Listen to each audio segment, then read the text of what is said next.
ఒక పెద్ద డాక్టరు, ఇంకొక ఆయన 10 సంవత్సరాల నుంచి రియల్ ఎస్టేట్ వ్యాపారం చేస్తున్న ఆయన, వీళ్ళందరూ కలిసి చేశారు.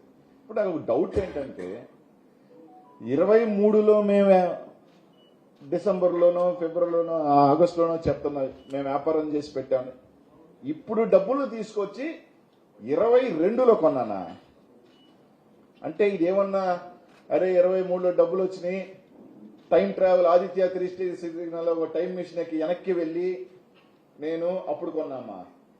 అర్థం కావట్లే. ఇది రాసేటప్పుడైనా కొంచెం ఒక సకంగా రాయాలిగా, ఒక కథ వెళ్ళేటప్పుడైనా ఆ కథ దగ్గరగా ఉండాలిగా.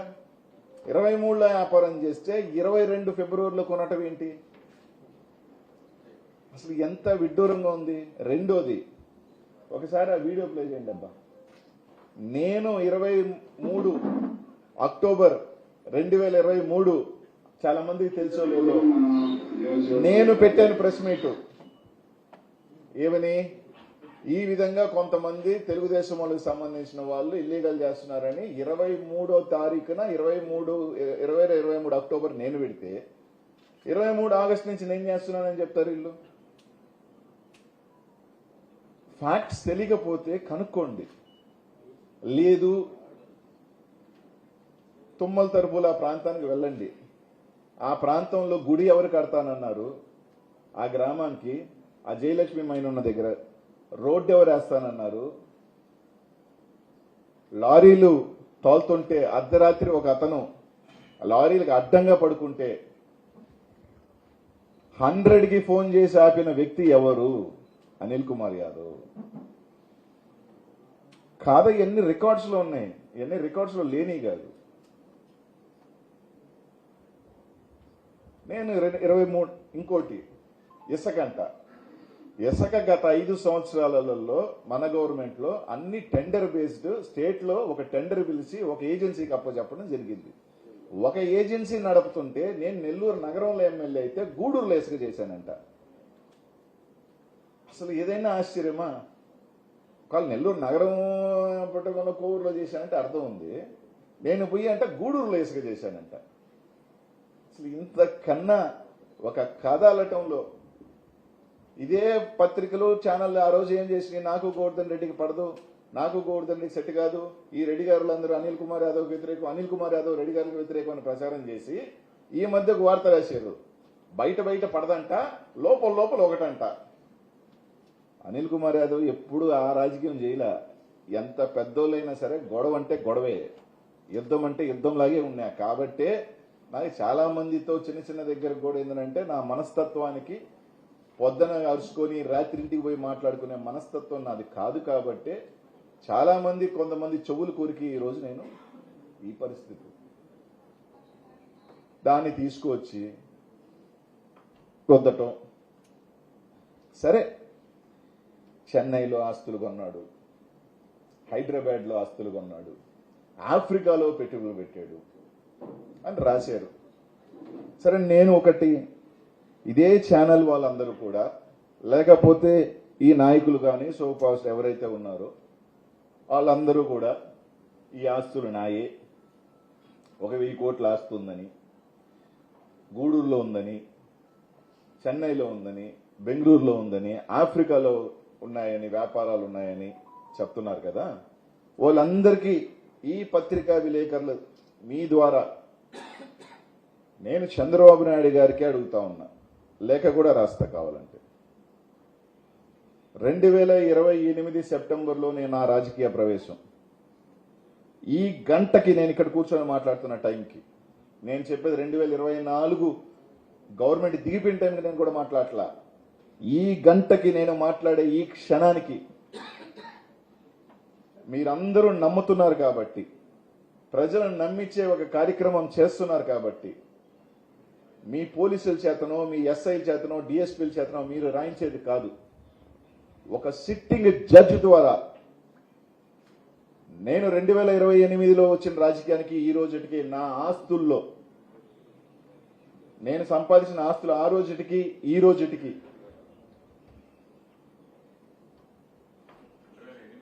2008 సెప్టెంబర్లోకి ఈ రోజుకి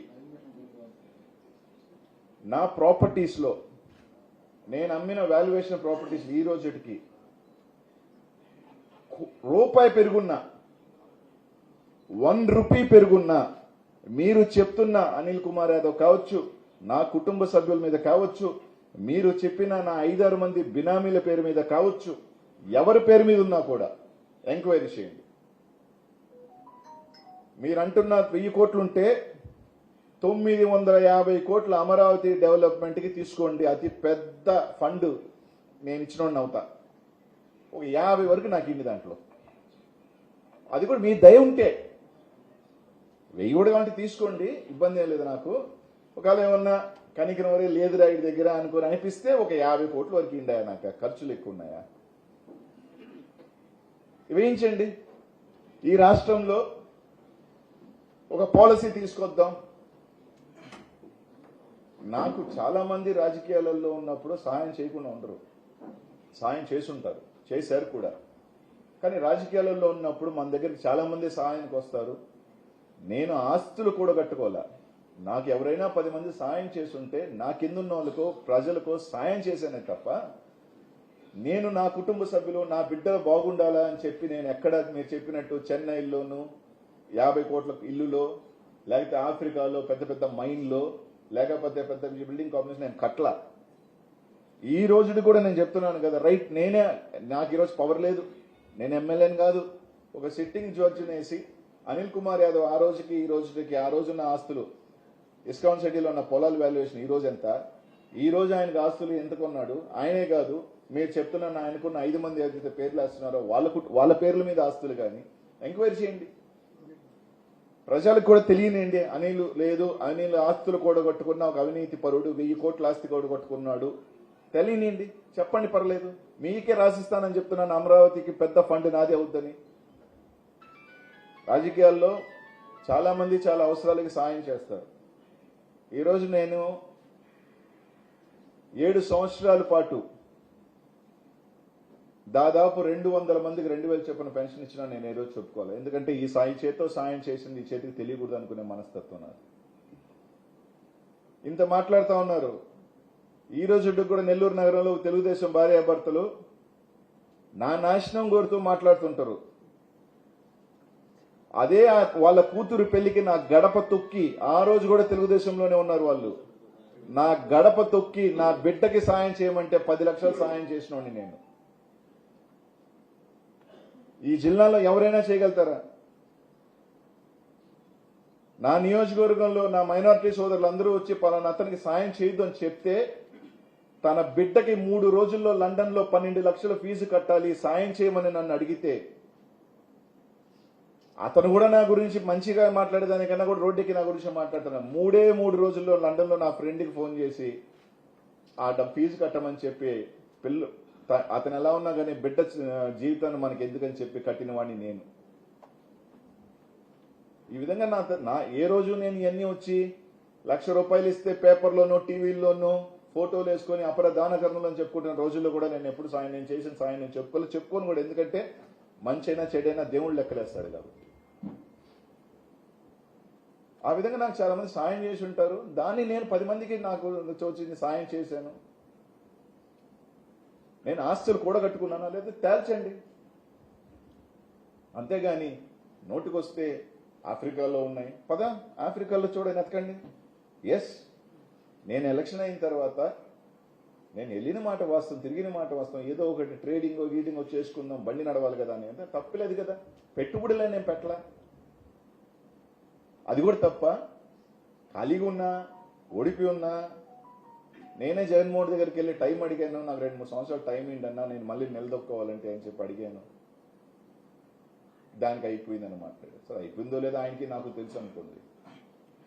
నేను రోజు అడుగుతున్నా, let's call for a sitting judge enquiry నా ప్రాపర్టీస్ మీద. మీరు ఊరికేనే చెప్తున్నారు కదా గవర్నమెంట్ మీది, అంతేగాని మీ పోలీసుల ద్వారా అవుతుంది. ఒక ట్రాన్స్పరెంట్ ఏజెన్సీ ద్వారా చేద్దాం. అలాగే క్వార్ట్స్కి సంబంధించి కూడా 2023 నుంచి అంత చేశాడు, ఇంత చేశాడు, అంత అంటున్నారు కదా. ఒక ఈడీ ఎంక్వైరీ చేసుకుందామా? 2022 నుంచి ఈ రోజు దాకా ఒక ఈడీ ఎంక్వైరీ పిలవండి. అత్యున్నతమైన ఎకనామిక్ అఫెన్స్కి సంబంధించిన ఇన్వెస్టిగేషన్.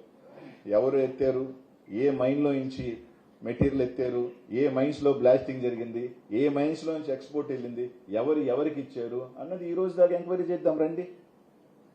నేనే అడుగుతున్నాగా, రండి. అసలు 2022